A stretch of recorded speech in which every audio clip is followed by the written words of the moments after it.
संयुक्त कृषक संगठन उपदेष्टा रमेश महापात्र आज आप देखुए शह शह चाषी विभिन्न गाँव सबू ब्लॉक रू निजर दाबी के लेकर जगह के हिस्सन आम आज संयुक्त कृषक संगठन तरफ जिलापाल ऑफिस बरगढ़ ठाने 6-7 दफा दाबी पत्र के लेकर आम धारणा बसचु। पहला दाबी हूँ केंद्रीय टोकन व्यवस्था सबू गड़बड़ है। केंद्रीय टोकन व्यवस्था जिते दिन पर्यंत थी चाषी मैंने न्याय नहीं पारन धान बिक्री सुरखुरु ही नहीं पारे तेणुक केंद्रीय टोकन व्यवस्था के संपूर्ण भाव में उच्छेद कर। द्वितीय कथा हूँ जी जमी देकर चाषी मैंने पंजीकृत होती समस्त जमी टोकन देकर धान किणवार व्यवस्था कर।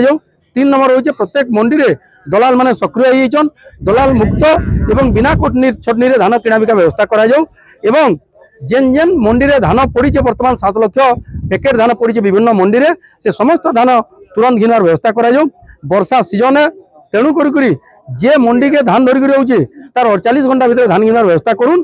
तार संगे संगे आम प्रमुख दाबी जोड़े होचे सेटा होचे रासायनिक सार आवश्यक मुताबक सबू चाषी को जोगे दि जाओ। और 7 नंबर दाबी होचे प्रामाणिक सुलभ मूल्य मंजी नुआ चाष करवार लगी सरकार मुग बिरी मुगफली तार संगे धान जोगे देले चाषी मैंने ठीक भाव में चाष कर पारबे एवं चाष समृद्ध होगा।